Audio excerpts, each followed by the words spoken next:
आप लोगों को गुरु माँ कुछ पॉइंट है जो कि दुर्लभतम है और आपको बताया जा चुका है। भले उसका आप महत्व जाने हैं या नहीं, वो आप पर निर्भर करता है। एक चीज़ की सूरत क्या है, पूरा भारत का खंगाल लीजिए, संत मत अथवा कबीर पंथी अथवा संत मत जो भी इसका साधन अभ्यास करता हो, कहीं भी सूरत की इतना स्पष्ट व्याख्या आपको नहीं मिलेगा। समझ में बात आई? और परमात्मा अनुभूति क्या है, उसमें कैसे डुबकी लगता है, आप व्यवहारिक कर्तव्य करते हुए किस तरह का साधन पद्धति को अपनाएं कि आप उस अस्तित्व का अनुभव कर पाए जीवन काल में, इसको भी गुरु माँ बताए हैं। याद आई आप लोगों में से किसी को याद है कि भूल गए हो? याद है। वो आप पूरे भारत में घूम आइए, इतनी स्पष्ट व्याख्या कहीं नहीं होगी। ये आप लोगों का दुर्लभतम है। वो अस्तित्व क्या है इसकी अनुभूति कर लेना, और उस अस्तित्व का स्पर्श कैसे किया जाए। होता है ना कि आप बैटरी से काम लेते हो तो समय समय पर उसको चार्ज कर लेते हो। अगर चार्ज नहीं करो तो फिर उससे जो लाभ मिलना चाहिए आपको नहीं मिलेगा। उसी तरह अभी हम लोग बाहरी कर्तव्य तो कर रहे हैं, पर एनर्जी और शांति और आनंद के लिए जो बैटरी चार्ज होनी चाहिए वो नहीं होती है। हम लोग उससे जुड़े हुए हैं जो कि नश्वर है। तो हम लोगों का भी जो सुख है, शांति है, आनंद है, वो नश्वर है। जैसे आप प्रकृति को देखते हो, प्रति पल बदलता है। सही कि गलत? आप ये टेबल क्लॉथ को ही ले लो, तो जब आप लोग आए थे उस समय जो ये था वो अभी नहीं है। आप लोगों का शरीर जब आप लोग यहाँ आए तो जैसा था, तो आप 2 घंटा यदि बैठे हो यहाँ पर, तो 2 घंटा पहले वो ऐसा नहीं था। एक तरह से समझिए प्रति पल बदलने वाला है ना। तो आप प्रति पल बदलने वाले से जुड़े हुए रहते हैं, तो आपकी शांति, सुख और आनंद और प्रसन्नता भी पल पल बदलती है। अभी दुख, अभी सुख, अभी खुश हो गए, अभी उदास हो गए, अभी ये बात दिमाग में आ गई, तो व्यथा और अशांति की पीड़ा से कैसे मुक्त हो, तरंगन दिखने लग जाता है।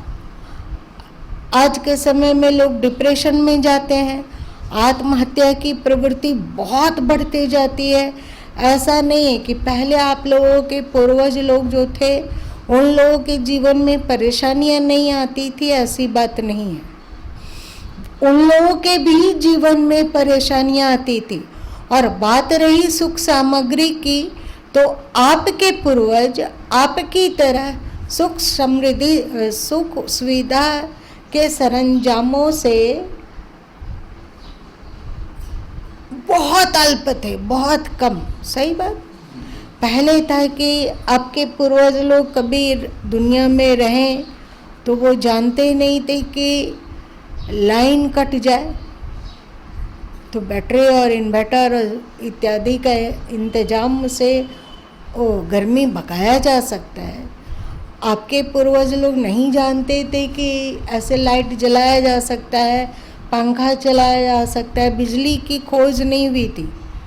एकदम रफ टफ जीवन जीते थे। उनका पहनने का जो वस्त्र था अथवा जो खाने पीने की चीज़ें थी वो बड़ा ही मोटा माटी था।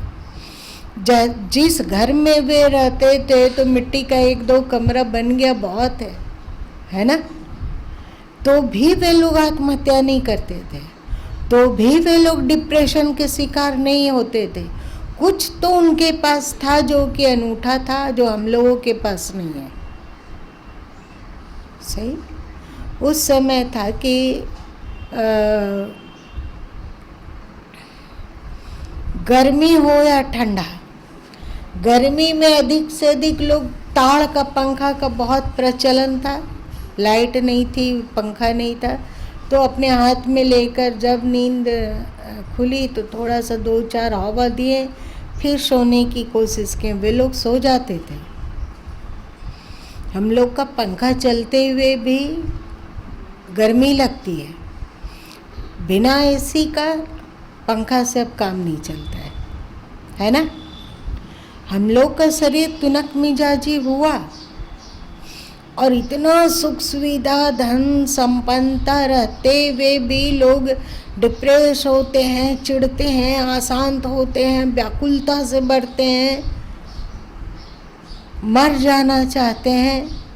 आपके पूर्वजों में नहीं थी। कम सुख सामग्रियां होते हुए भी। इसका कारण था कि वे लोग अध्यात्म में डुबकी लगाने की कला जानते थे। भौतिक संसार में डुबकी लगाने पर आप परिवर्तनशील सुख शांति चाहते हैं। अभी है, अभी नहीं है, नश्वर। और यदि आप अविनाशी तत्व, मतलब एक जो अस्तित्व है, जिसको आप आत्मा कह लें, परमात्मा कह लें, अथवा अस्तित्व कह लें, अथवा जो मर्जी सो कह लें, यदि आप उसमें डुबकी लगाने की कला जान लेते हैं, बहुत देर नहीं, ऐसा नहीं है कि आपको हर बार 4-4 घंटे तक के लिए ध्यान में बैठना है, ऐसी बात नहीं कि एक डुबकी लगा के फिर व्यवहार का जो आपका कर्तव्य है उसको कीजिए ना। ठीक है, 1 मिनट के लिए ही सही, आप किसी से बात कर रहे हैं, बात करते हुए कोई कर्म कर रहे हैं, सब्जी बना रहे हैं, रोटी बना रहे हैं, भाई लोग व्यापार के लिए दुकान खोले हुए हैं, ऑफिस का वर्क कर रहे हैं, एक पल के लिए अस्तित्व में डुबकी लगाइए और आ जाइए बाहर। फिर देखिए कि आपका सुख बाधित नहीं होगा। यदि परेशानी, अशांति, दुख आपके पास आएगा भी तो वो पल 2 पल, 5 मिनट, 10 मिनट टिकेगा, फिर आप अपने आप को तत्काल संभाल लोगे। अभी क्या होता है, बहुत सारे लोगों में ऐसा होगा कि कुछ प्रतिकूलता होती है अथवा कुछ भी परेशानी और दुख आता है हम लोगों का, अथवा कोई हम लोगों के साथ बुरा व्यवहार कर दिया, अथवा अच्छा कटु बोल दिया, अथवा दुख दे दिया, और उसकी बातें दिमाग में चाहते हैं कि ना घूमे, क्योंकि उसे बड़ी बेचैनी होती है, बड़ी अशांति होती है, बहुत पीड़ा होता है। आप चाहते हैं कि वो आपके दिमाग में ना घूमे, लेकिन क्या उसे कंट्रोल कर पाते हैं? ठीक से देखिए, किसी भी विचार जो कि दुखदाई है उसको हम लोग चाहते हैं कि वो दिमाग से निकल जाए, लेकिन नहीं निकाल पाते हैं। बरबस की तरह बलात् वो हमारे दिमाग में आता रहता है और अशांत हम लोग होते ही रहते हैं और होते रहते हैं। 2 दिन, 3 दिन, 4 दिन भी लग जाता है, कभी कभी ऐसा होता है ना। कैसे हो ऐसा? इससे कैसे मुक्त हो? चाहे टेंशन हो, चाहे तनाव हो, चाहे प्रतिकूलता का एहसास हो, चाहे पीड़ा हो, आपको बताया गया है कि आप अस्तित्व में एक छपाका लगा के निकलिए। आप इसकी आदत को, अभ्यास को बढ़ाइए। ये सब तो नगद का अध्यात्म है। ऐसा नहीं है कि अभी आप कोई पुण्य का कार्य कर रहे हैं, कोई धर्म का कार्य कर रहे हैं तो मरने के बाद आपको स्वर्ग मिलेगा, ऐसी बात नहीं है। ये अध्यात्म बिल्कुल नगद का सौदा है। इसमें आप छपाका लगाते हैं, आपके अंदर की शांति बढ़ती जाएगी। जैसे जैसे आपका छपाका लगाने की कला में निष्णात होते जाएंगे, वैसे वैसे आपकी शांति बढ़ती जाएगी, खुशियाँ, आनंद, प्रसन्नता ये बढ़ती जाएगी और बढ़ती जाएगी। कैसे डुबकी लगाया जाता है ये भी गुरु माँ आप लोग को बता दिए हैं, बताएं कि नहीं?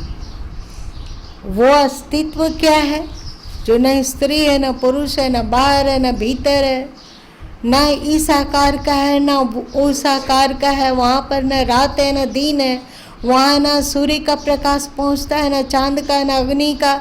उसकी व्याख्या गुरु माँ आप लोगों के अनजाने अनजाने में ही सब कुछ बता चुके हैं। ये बात है कि आपको पारस पत्थर दिया गया पर बताया नहीं गया कि ये पारस पत्थर है, तो आप उसको समझे कि एक साधारण सा पत्थर है, तो एक तरफ किनारे रख के पड़ा हुआ है, वो वही हुआ है।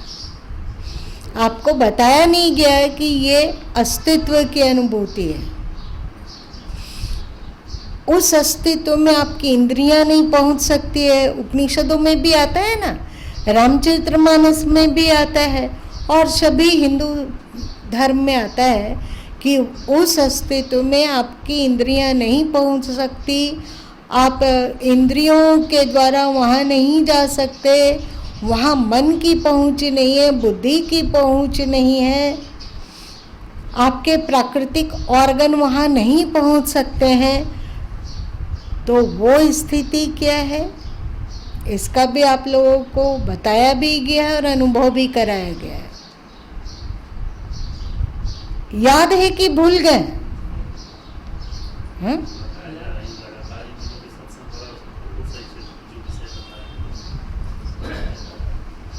तो बस उस अस्तित्व में डुबकी लगाइए और शाश्वत आनंद अपने ही जीवन में प्रतिफलित होते हुए देखिए। मरने के बाद क्यों, आज क्यों नहीं, अगले जन्म में क्यों, इस जन्म में क्यों नहीं? और शांति और प्रसन्नता और सुख तो सबको ही चाहता है। आप लोग चाहते हो कि नहीं? सबको ही चाहता है। तो अध्यात्म के बिना कहीं नहीं ये मिलेगा शाश्वत। अभी आप सुखी हो गए, फिर वैसे ही आप लोग को तो क्षणिक क्षणिक वाला सुख का बहुत अनुभव है। जैसे आप पसंदीदा टेस्टी चीज़ खा रहे हैं तो खाने के समय में बहुत सुख लगता है ना, लेकिन जब फिर वो मुंह जीभ से उसका वियोग हो जाता है तो फिर ढाका तीन पे, फिर हम टेंशन में, फिर हम दुख में, फिर परेशानी में, फिर अशांति में। लेकिन ये ऐसा पद्धति है अध्यात्म का जिसमें ऐसा नहीं है कि आप डूबे रहेंगे तभी तक आनंद की अनुभूति होगी, और जब उससे आप निवृत्त होते हैं तो आपका फिर से आनंद खो जाएगा, ऐसा नहीं है। भौतिक विकारों के साथ यही होता है। आपकी इंद्रियां जब किसी भौतिक विकार से जुड़ती है तो उसको क्षणिक सुख मिलता है, पर भोग काल तक ही। भोग से उपरत होते ही के साथ फिर वो सुख तिरोहित हो जाता है।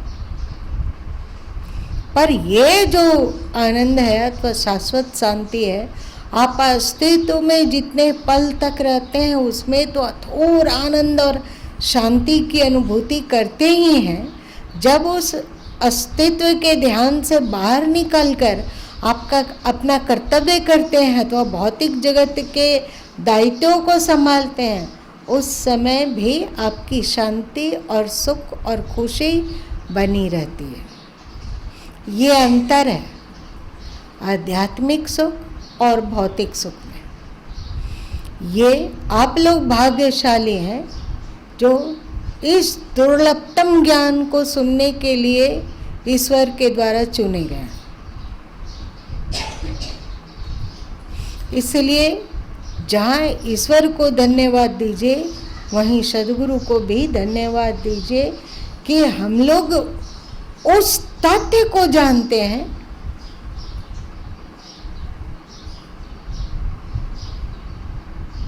जो भारत में कहाँ है और किस संत के पास है ये अता पता नहीं है कि नहीं है, पता नहीं है तो वो इस तरह स्पष्ट रूप से हो सकता है व्याख्यायित नहीं कर पाते होंगे अथवा नहीं करते होंगे, है ना।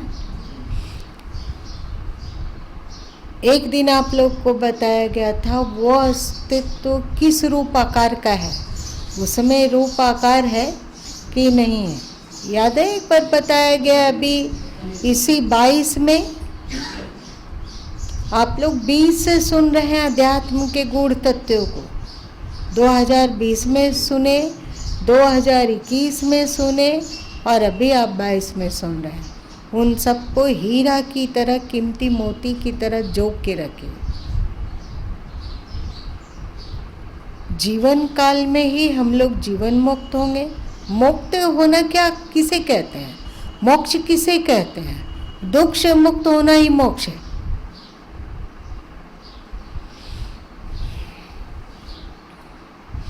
तो अध्यात्म की जिस चर्चा को हम लोग सुने उसमें चलने पर स्पष्ट देख सकते हैं कि हम दुखों से मुक्त होते जा रहे हैं कि नहीं होते जा रहे हैं। पहले आप लोग जितना दुखी रहते थे, जो नित्य सत्संग में आ रहा है, आज भी उतने ही दुखी रहते हैं कि कम?